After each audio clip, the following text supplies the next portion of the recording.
Hi, this is Steve with Thresher Media Group. Welcome to When You're Ready to Listen.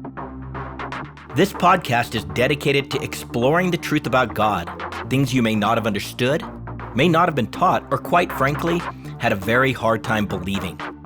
And since our entire relationship with God rests on believing, it is important we learn how to separate the truth from the many lies and fictions that abound within the religion of Christianity. So when you're ready to listen, tune in and discover a pathway to freedom, encouragement, life, and hope. After our very long journey through the book of Revelation, and then addressing a few kick-butt answers to listeners' questions, which we will continue to do from time to time, we're venturing into a new series entitled Yahweh According to Job. The warning. Let's just jump right into the preface. Job is a phenomenally difficult book for many reasons. As such, many have not even braved reading it in its entirety. Those that have dared, they often get lost traversing its pages and leaving the journey unsure what they should have learned, not understanding who's right and who's wrong. But it is safe to say that everyone who does read Job in its entirety has a very unique emotional experience, an emotional reaction, because it forces us to face all our own presuppositions about God, about our relationship to God, about the spiritual realms, about good, bad, right, wrong, righteousness, sin, justice, punishment, and so on. It's a wild ride. And even when you make it through the end of the story, it's difficult to grasp what the Spirit of God is communicating to us through Job's experience and through the words he speaks to Job and through Job. It's far too easy to be compromised by our own presuppositions, by our own bias, by our own view of who we think God should be to us and for us. Our goal in this study is to get past our own distortions, most of which will be represented through the words, ideology, doctrines, and philosophies espoused by Job's friends, such that we can be illumined by the Spirit of God to understand how the spiritual realm intersects with our physical realm in a very tangible way, and how Yahweh interacts with humanity in a very real and personal way. To our surprise, this book employs a startling number of apocalyptic end times related passages that are directly tied to other apocalyptic writings, primarily in the books of Daniel, Isaiah, Ezekiel, Matthew, Luke, 2 Thessalonians, and of course, the book of Revelation. It even contains details about the beast, the demonic spirit who possesses the man we call the Antichrist, as well as the Satan, the fire-breathing dragon who gives the beast his power and his throne. As to its message, this book contains a huge warning regarding the dangers of standing on the platform of one's own goodness or self-righteousness. As we learned in our study in the book of Revelation, there is a fundamental difference between those who stand only on the goodness of God and those who are trying so very hard to be good for God. It is our own personal goodness, our own standard of righteousness, which causes us to separate from others in judgment, condemnation, and division. And it is our own personal goodness that causes us to live as if we could have done things right, we should have done things right, and next time we will get them right. It's our personal goodness that drives us to emulate the Satan, declaring like him that with the works of our hands are trying really hard, we will be like God, good like God. Personal goodness is the subtle and at times not so subtle path that leads to apostasy, the falling away from Christ which occurs when we attempt to add or substitute any aspect of our own goodness for his goodness. Our goodness always results in our misrepresenting the name of Yahweh, and his name is something he vehemently guards. You don't want to be misrepresenting it. As to the story's difficulty, except for the first 2 chapters and the last 10 verses, it utilizes a lot of poetic language to convey its story, which makes it very hard at times to determine what the specific spokesperson meant. The narrative also utilizes words derived from various ancient languages of the Middle East region. It's not written just in Hebrew. Certain words are derived from Arabic, Syriac, Ugaritic, and even the Egyptian language. So this interjects a level of uncertainty into anyone claiming a precise understanding of the text. Confident assertions must be approached with great humility. This story is long and at times cumbersome, for it's filled with complex arguments touching on all manner of religious exploration. And the quarrels between the participants, they just seem to go on and on and on and on and on. It's hard to find a plumb line, a straight path when journeying through this book. There's also this uncomfortable intersection revealed between reality as it exists in the unseen world and reality as it exists in our physical, tangible world. The book of Job makes it clear, just like the book of Revelation did, that the unseen supernatural world is the driving force behind all that happens in our physical experience. Nothing is exempted from this dynamic. This truth tends to make people who believe they can control their own life and chart their own destiny very uncomfortable, to say the least. The Spirit presents us many truths from the heavenly realms, which we will explore and hopefully adopt as our truth. And as with most things, but particularly with this book, people do tend to filter its meaning and understanding through their own presuppositions. This is a warning for us. But we distort things by our belief about God's character and his nature. So there will be people who walk away from this book feeling angry, bitter, afraid, resentful, a victim, confused. Whereas others might feel joyful and be filled with awe, amazement, comfort, assurance, and find themselves even more secure in their faith. It all depends on what a person truly believes about Yahweh, or better said, who you believe God should be to you and how he should treat you. Unfortunately, most of us have a skewed or biased view of God, all of which is rooted in our practical, physical, and relational experiences and what we've been taught about who he is. And all of that has formed in us who we expect him to be to us and for us.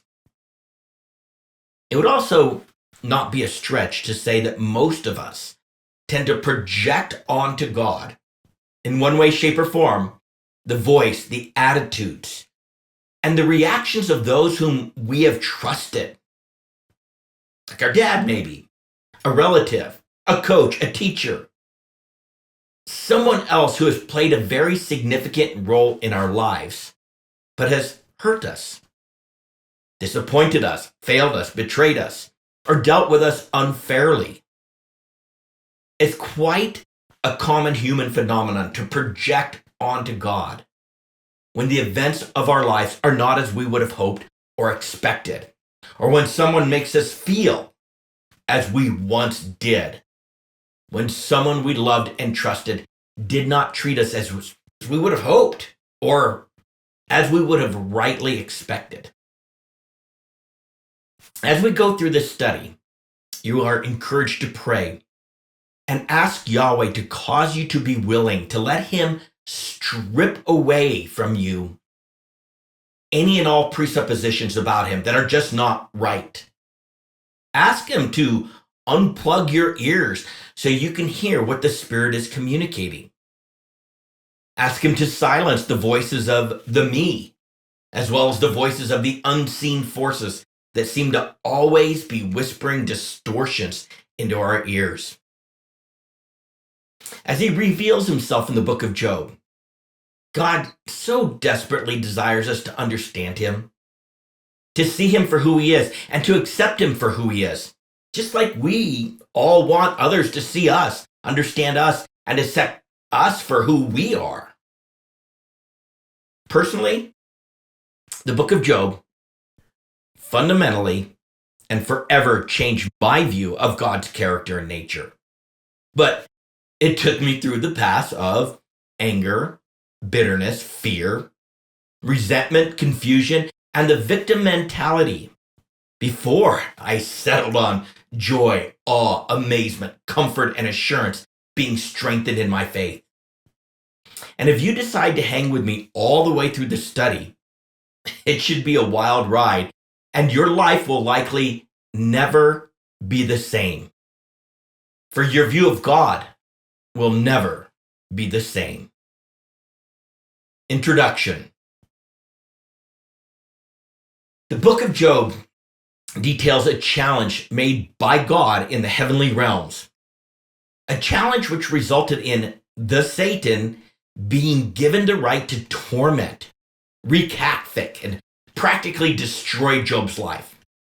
The only thing that Satan could not do was take Job's life, which ironically would also include the life of his wife, as they were deemed to be one in the eyes of God. Job had been this man, greatly esteemed by all. He had been wildly successful in all he did, until the day he wasn't. And it was all wiped out faster than one could imagine. In a flash, in a moment of time, Job lost his family, possessions, wealth, and health. And though Job suffered unthinkable tragedies, he remained true to his faith. What does that mean? He looked only to Yahweh for help.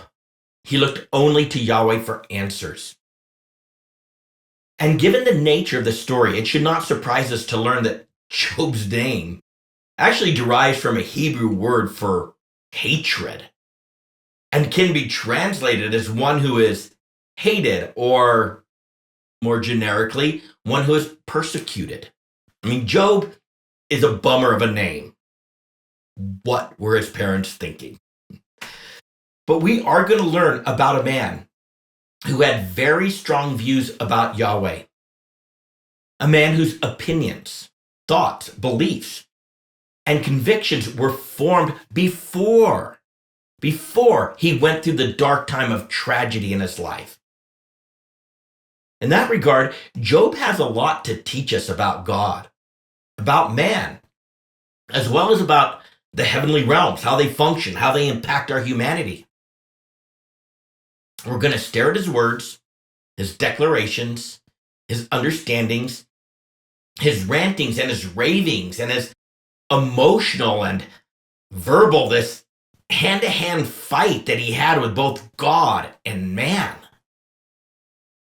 And surprisingly, coming out of that all, this book has many lessons to teach us about the heavenly realms, which will be attached as an appendix at the end of the study, along with the key lessons we learned from Yahweh's confrontation with Job. Now, some of Job's rhetoric is directed towards three lousy friends who went all religious on him. In effect, they claim that the reason bad things happen to so-called good people is because they deserve it.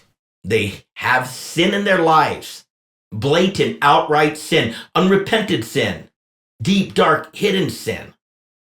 And in the case of the tsunami-type damage that rocked the universe of Job's life, he must have been guilty of egregious, deep, hidden, secret sin.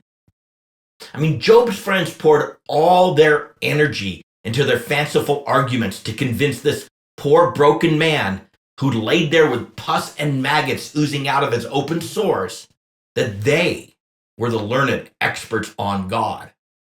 And he was obviously the one in error. After all, he was the one suffering, not them. In their religious pretense and arrogance, in their desire to argue for and on behalf of God, and their desire to prove that Job obviously needed to repent, they did not even think of providing for his practical needs, giving him any sort of medical care, or even taking a moment to cleanse his wounds.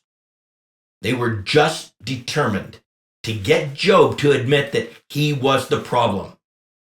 And God was doing this to him because of his sins. Job's friends made many lofty religious arguments, and it was all based on their understanding of an if-then God, such that if we do it right, then blessing will fill our lives. But if we do it wrong, hell will rain down upon us. Most of what they say can be boiled down to the reap what you sow principle, which most of us have been taught. However, it gets all convoluted because in their multiple discourses, they intermix lies and distortions of the truth with many aspects of truth. So this dynamic makes it difficult to sort through. It's hard to determine which of their arguments, these are nice, clean categories of what is true, and this is a nice, clean category of what is false. I mean, it can all be very confusing. Often they start with a truth and then attach to it so many religious artifices that the entirety of the argument must just be dismissed. They even prophesy some fascinating truths, but they end up interpreting or applying those truths through the lens of religious deception and distortion. And despite their knowledge of the truth, we know, Jesus said, that a little leaven always over time leavens the whole loaf. Again, we have to throw it away. What becomes clear is that they worship this if-then God who blesses you when you are good and punishes you when you are bad. And if things are going wrong for a person, that alone amounts to tacit proof that their sin invoked God's ire that is meted out in judgment and wrath. And if we were honest, most of us are very familiar with this if-then God, and we have feared and even worshipped him throughout our lives. But this if-then God is not the God whom Job worships. That is not Yahweh. To the credit of Job's friends, well, they started off amazing. When they first came to see Job, they cried and wept, tore their robes, and threw dust all over their heads towards the sky as a sign of mourning. Then they simply sat with him for 7 days and 7 nights, saying not a word, because they knew his pain and misery were beyond anything they had ever encountered. However, once, perhaps they realized that Job's suffering was not contagious, it wasn't going to jump off him and stick to them, they opened their mouths and they graced Job with their astounding wisdom and knowledge, their religious nonsense that poured over Job like a crazy rushing river. Their words and arguments were a complete affront to the deeply embedded understanding of the truth, which circulated like blood all throughout Job's body. Job knew and understood far too well their religious perspectives of God. He had heard it all. He understood about human suffering and blessing and cursings, but his beliefs about Yahweh far transcended these common notions of an if-then God that always punishes you when you sin and always blesses you when you are good. Nevertheless, Job had his issues that he wanted to address with God, issues which derive from his deeply rooted sense of justice and his personal goodness. A bulk of Job's discourse is tantamount to a conversation with Yahweh, even though much of it comes as a response to this argument with his friends. So he goes in and out of answering his friends, but talking directly to Yahweh. So we will examine a man who is open and honest with God and expressed his true, unfiltered feelings about what God was doing to him. Yet at the same time, Job knew what it meant to fear Yahweh. He was not just ranting and raving at God because of his incomprehensible suffering, though there is plenty of that sort of ranting and raving. It's just that he wanted to understand the why of it all. He wanted to understand how his incomprehensible suffering could be deemed to be just. To understand the reason behind his tremendous suffering, Job sifts through all that he knows and believes to be true about God, about Yahweh. Job concludes that, well, this all must be one huge, colossal mistake. So in his mind, this colossal mistake that's going on, he thought if only he could have a face-to-face, a moment with God, perhaps he could sort it all out. But as they say, one should be very careful when it comes to the things for which they ask. At the end of the story, God does just that. He comes to Job for a face-to-face meeting. And the encounter starts off, well, let's just say not as Job would have wanted, but with God speaking out from a whirlwind. Who is this that darkens counsel by words without knowledge? Now gird up your loins like a man, and I will ask you, and you instruct me. Still, for a man like Job, where truth and justice circulate through his veins, things needed to make sense to his brain and to his heart. He needed to understand not just the why in a generic sense, but he wants to understand the reason. In other words, he wants to understand how God thinks and therefore how God operates.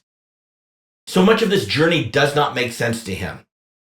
And up until Job chapter 38, God does not communicate a single reason as to why he must suffer so terribly.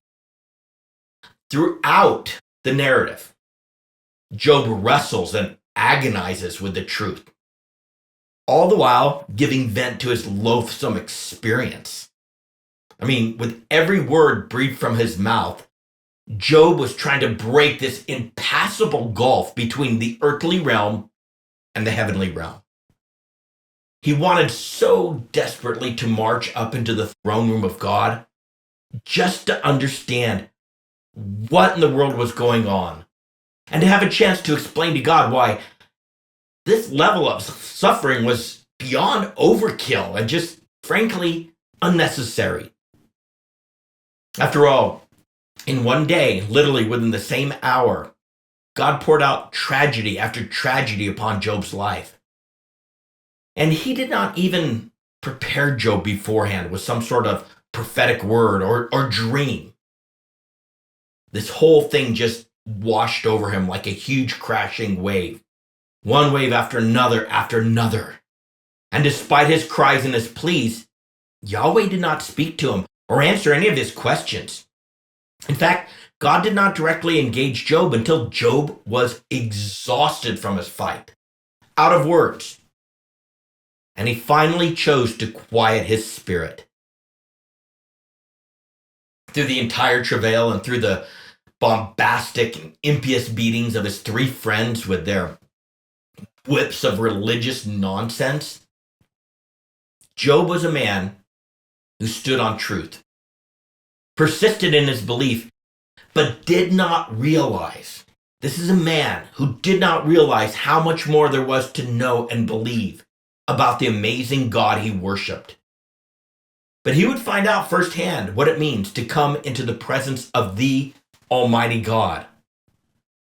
In that vein of things, perhaps we should all brace ourselves and be ready, for we are going to learn some very deep truths about the heavenly realms. Answers that many of us have been longing to discover. And we dare not miss out on what the Spirit wants to teach us. As we stated in the beginning, far too many of us have distorted perspectives of God based on our life experiences and the lies and distortions we've been told about him. Yet, like all of us, he just wants to be known for who he is, and not to be smeared with presumptuous accusations because we don't like or understand what has happened in our lives or the lives of others. He promises that if we seek him with our entire being, he will be found. He wants to be found. He will not withhold himself from us. But we must be willing to lay down our emotional presuppositions and religious distortions, set aside all our distractions, and be still. Simply let God be God. As for my teaching style, I'm going to approach it differently than I did with the book of Revelation. Throughout this narrative, I'm going to, from time to time, interpose my own story to bring some depth and clarification to aspects of Job's experience. I, too, have experienced great suffering throughout my life. Trauma and terrors have defined a big part of my life.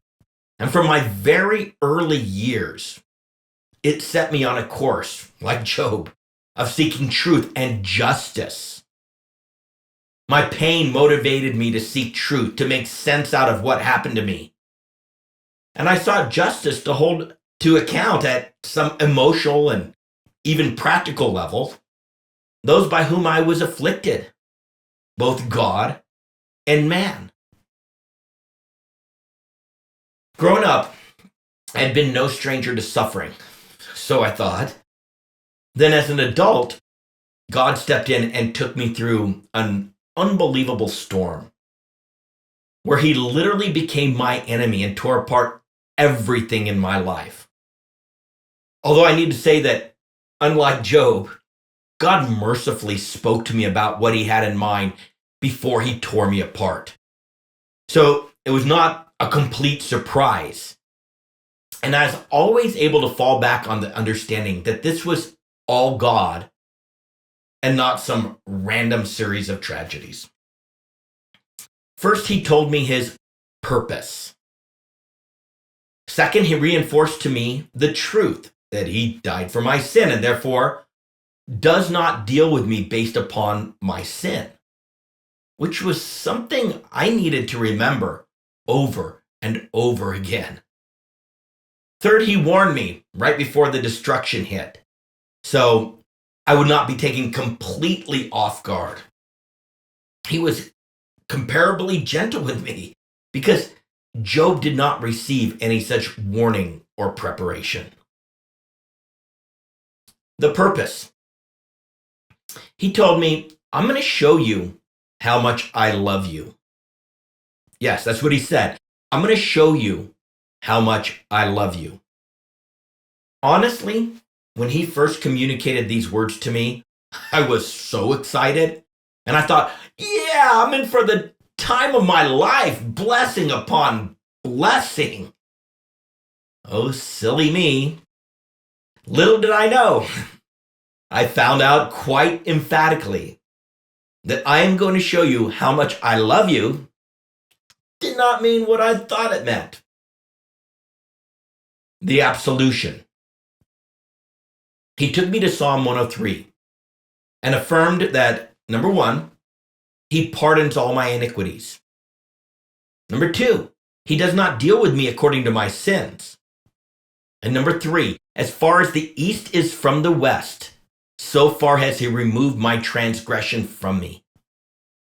Honestly, even though I was an ardent confessor of the cross, I didn't realize then how much I believed something different. Thankfully, God equipped me with this truth in preparation for my storm. I have a friend that always says, either God died for your sins or he didn't, but you can't mix the two. And God wanted me to be assured that he died for my sins. It should be noted that when God presses in, fixated on a person and a purpose, a whole lot of bad comes to the surface. It's a necessary part of the process. It's how he strips away our delusion and helps us see what it is that we truly believe deep in our soul, and how those beliefs, especially these errant beliefs, drive what we think and what we do. So him getting to the source of this, the bottom of it, is how we get the opportunity to choose him instead of the me. It's how we are, well, let's just say it's how, if we're willing, that he will use the situation, the experiences, to make us more like him.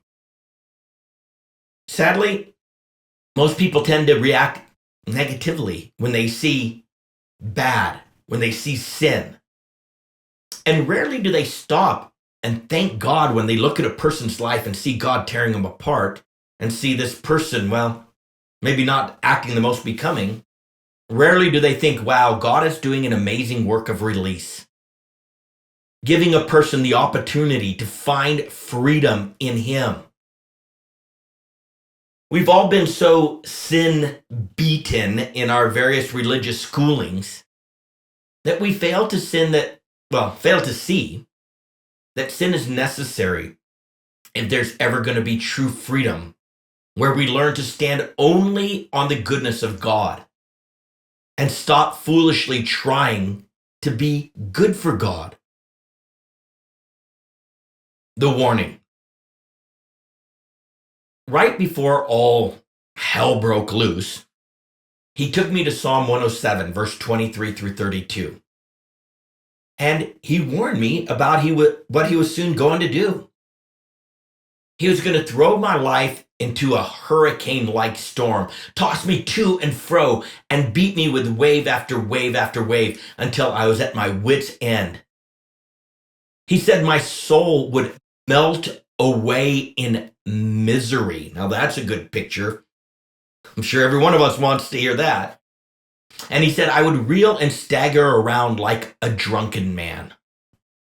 Believe you me, this is not what I was expecting to hear, what I wanted to hear. I mean, I thought he was going to show me how much he loved me. That kind of torment didn't sound like love. Was it? When this storm hit, I was broken by God in more ways than you can imagine. And in every single area of my life was upset, disrupted, torn apart, and damaged in one way, shape, or form. Like baggage or ballast that is thrown overboard to reduce the weight as a boat tries to ride out a storm.